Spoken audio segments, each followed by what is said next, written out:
What's up? I've got another question from my social media management accelerator Q&A call that I wanted to share with you. The social media management accelerator is my live coaching group for social media managers and aspiring social media managers. I'm going to leave a link for it down below if you want to check it out, learn more, and join us if you have questions like this that are specific of your own. But today I want to talk about one from the last call. This person asked, should I be posting natively or should I be using a third-party social media scheduler? They said one of my clients told me that they heard that using a social media scheduler hurts reach and makes the content perform less well. This is a question that I've heard time and time again from social media managers. I was asked it on stage a couple years ago when I was speaking at Social Media Marketing World.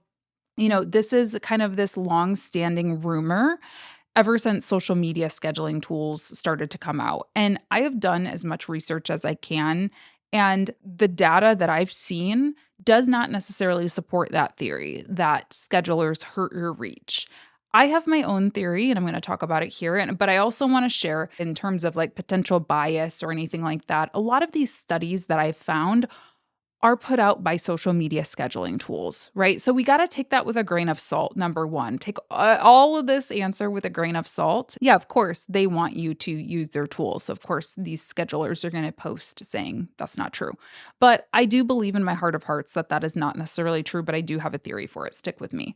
Okay, so using a tool has a lot of benefits. Number one, you can see your content calendar at a glance. You can have everything in one place. You can get post approvals. I love using Metricool. I'll leave my link and my code and stuff in the description if you want to try them out free for 30 days on any of their premium plans. Use code Latasha. This episode is not sponsored, but if you want to try it, you can. But yeah, there's a lot of benefits to using a tool. However, a lot of people do say this that, well, I don't think my posts are performing as well as when I just pull out my phone and post it manually. What I think is happening, this is just purely my thoughts. I think that people are suffering from a lack of engagement directly before and after posting. Because if I whip out my phone right now and I post a video, chances are I'm probably gonna click on a couple of people's posts just during that 2 minutes of publishing my own post, right? I'm going to like a couple. Oh, there's my friend's post coming up at the top of the feed. So I'm going to press like.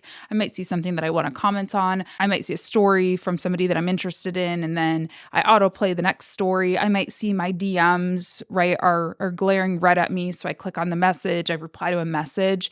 And I think all of those actions before and after publishing do help engagement. If for no other reason than you're talking to people and then those people who you talk to get served your content that you just published and are more likely to like it right away.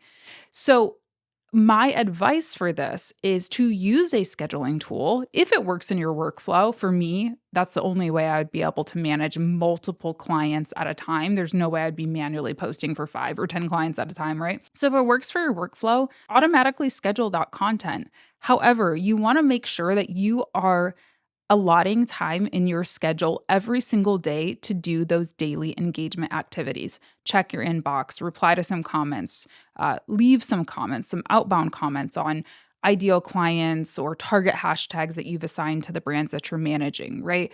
Don't just post and ghost. Don't just have your stuff go out on autopilot and then you're only checking in once a week or every couple days even, and then wondering why your engagement is lower. So that is my theory on it. But I also just want to say this is kind of a symptom of a broader question or topic or belief that I have about marketing and business in general.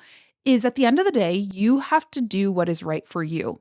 There probably are some businesses, I don't know why, that maybe just for some reason their accounts do better when they post natively, and then some that are not impacted at all because the content is just so good and so engaging that none of these little third-party tools or algorithm hacks really impact it that much. The content is good, so it performs. And I say that just because you have to test for your own content, your own clients' content. If you're seeing a trend that is working for you, don't worry about what the best practice is. I think we get a little bit too hung up on these best practices and looking for like a scientific answer.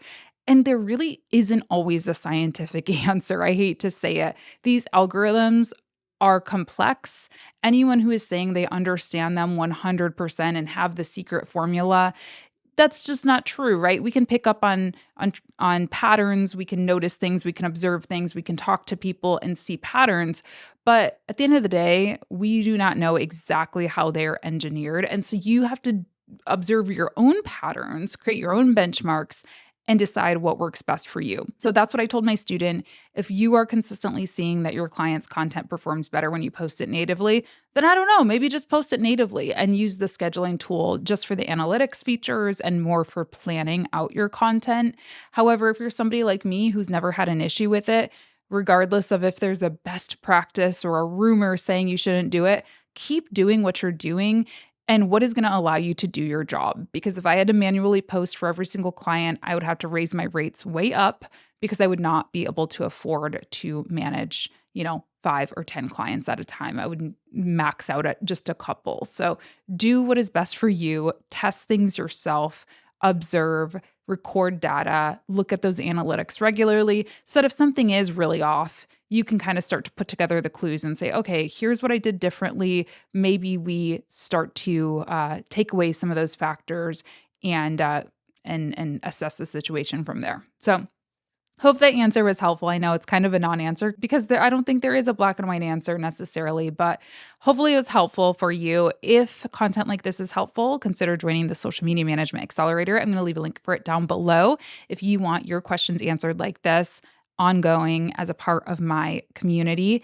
And thanks so much for tuning into this episode, this little mini chat. Hope it was helpful, and I'll talk to you in the next one. Bye.